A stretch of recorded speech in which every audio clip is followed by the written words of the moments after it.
Rwanda.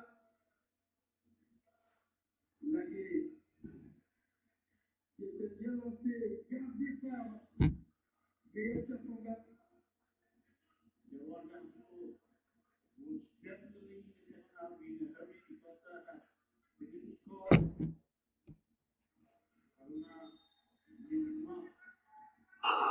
On joue rapidement côté Amavubi du Rwanda. Lagué, qui était bien lancé, gardé par Gaël Kafonga. The Rwanda will definitely in the second half be in a hurry because they need to score. Haruna Nyonsima with an opportunity to flip the ball to area. Goalkeeper Omosola Collins. Commandingly, this is Jonathan Gwem, the man from El Gouda in Egypt, the 2017 AFCON winner. He was on the bench when Cameroon won the 2017 AFCON. That was in Gabon. Tintin J with Fire Collins. Fire Collins goal crash on the ground. It's a free kick for Cameroon. Coach Concession watches it. Also pushing for Malagi. Ballon arrêté pour les Lions indomptables du Cameroun.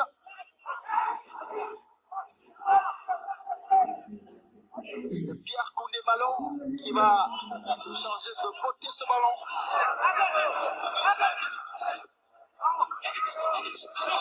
Natif de Limay dans la région du Sud-Ouest.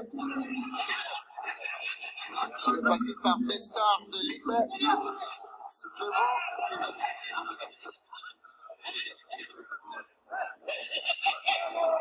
On va suivre ce coup franc pour les Lions indomptables du Cameroun.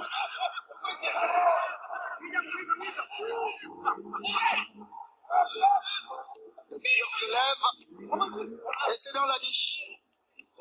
Le portier Olivier Cuisera est sur ses appuis.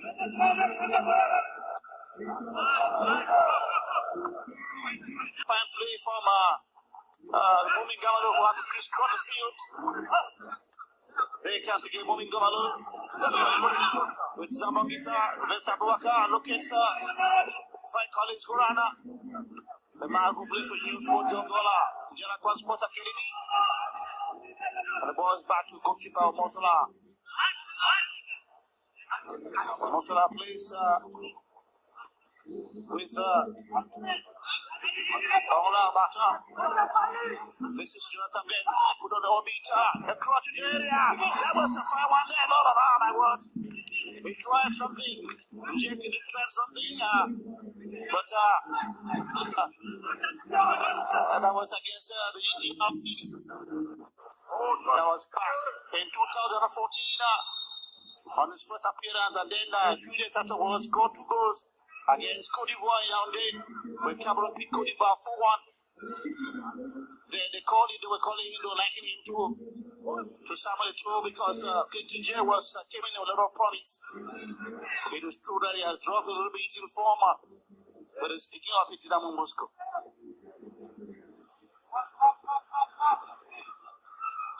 André-Franck Zambouangissa pour exécuter ce ballon arrêté pour l'équipe du Cameroun.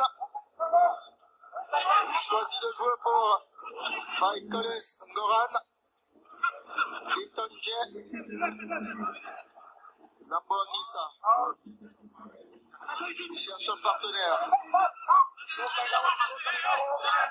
Le voici, André-Franck Zambouangissa pour le capitaine Vessa Boubacar.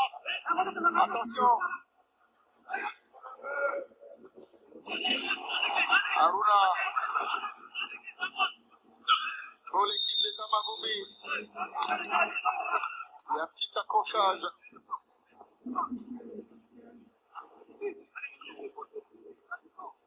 On va voir cette action qui offre un ballon arrêté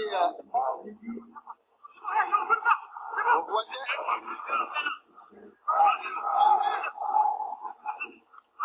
Ballon récupéré par les Camerounais. Et il y a un coup de sifflet au passage.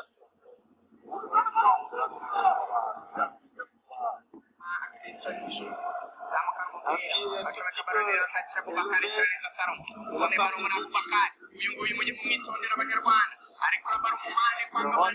Attention, le danger. Oh, dans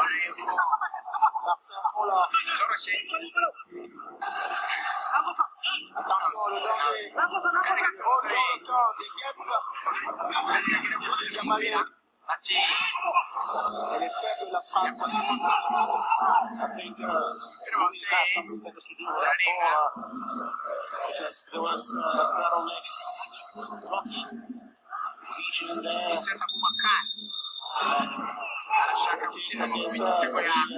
Rwanda vai fare una nazionale. Oh my God!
That's how was scored against Rwanda. The two goals he scored for the national team have been against Rwanda. And it was moving towards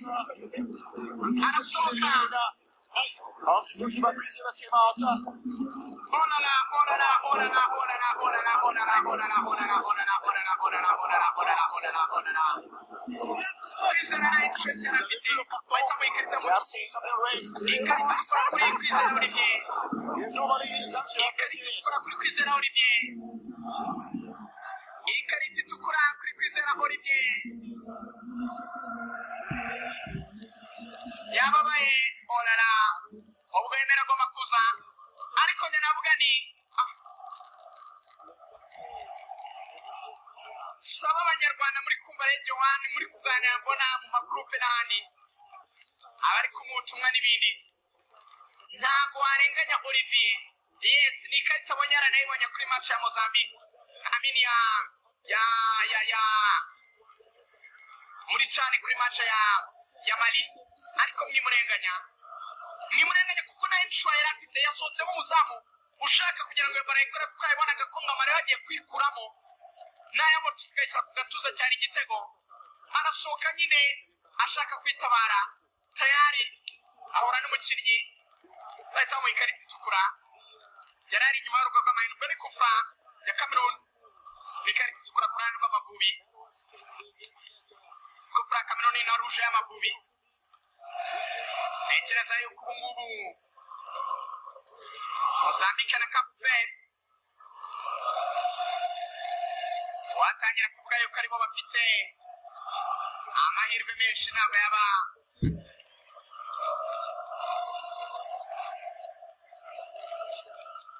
abeshye.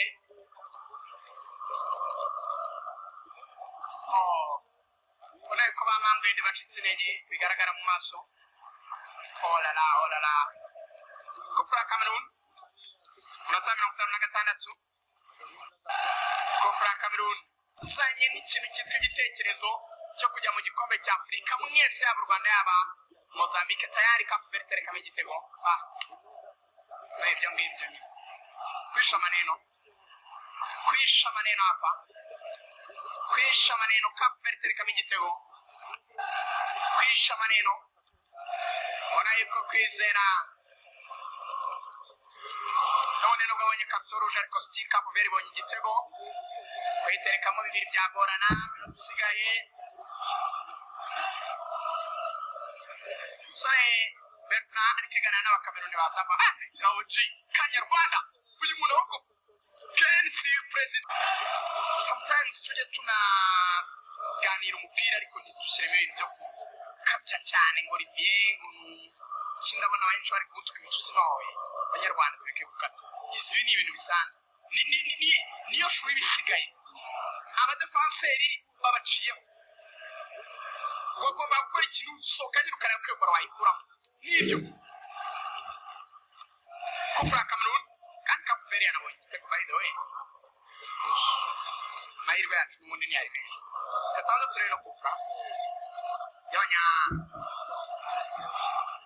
Cameroon igiye guterwa na Vincent Aboubakar ubwo birasaba gufunga tukareba yuko twabishobora iradukunda Bertrand amuhaza mumvuye kure Abanyarwanda niwe bakuyemo mu kanya haza mumvuye kure Aboubakar akaba ari kuri agiye gutera no kufra ku minota 59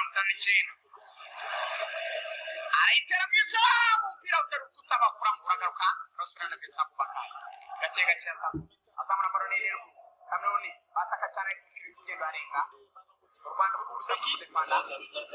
believe on a good day, Koundé can launch it to the back of the net. He did that in Québec. Le coup franc pour le Cameroun. Et la frappe. Le tir du capitaine Vincent Aboubakar qui a repoussé par le mur des guêpes du Rwanda.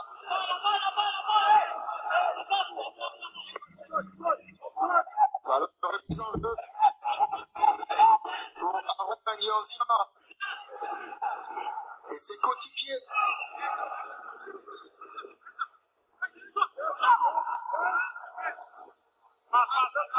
La touche à nouveau pour les Amaroubi qui doivent se sentir en difficulté, en infériorité numérique ce soir.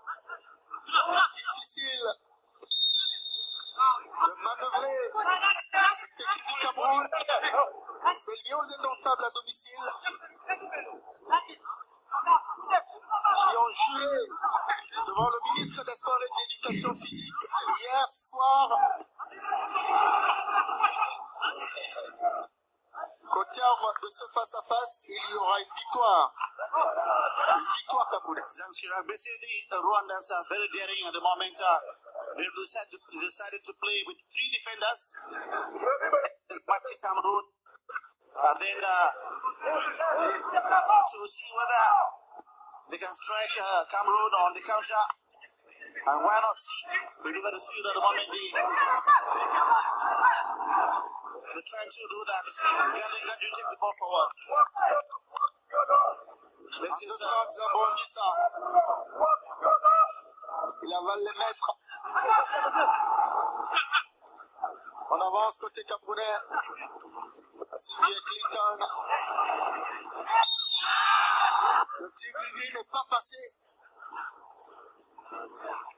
Pour le joueur du Dynamo Moscou. Clinton, who was not on the original list of the players caught up by the coach because he's just coming from an injury.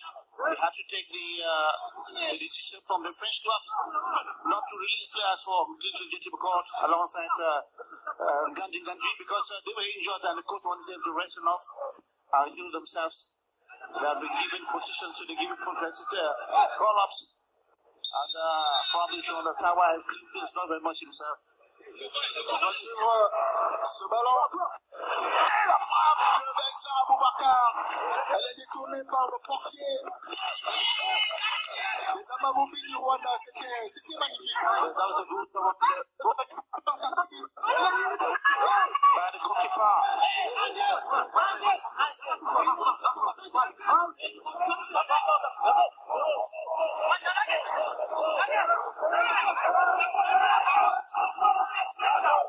Elle en perdu par Martin Fonla.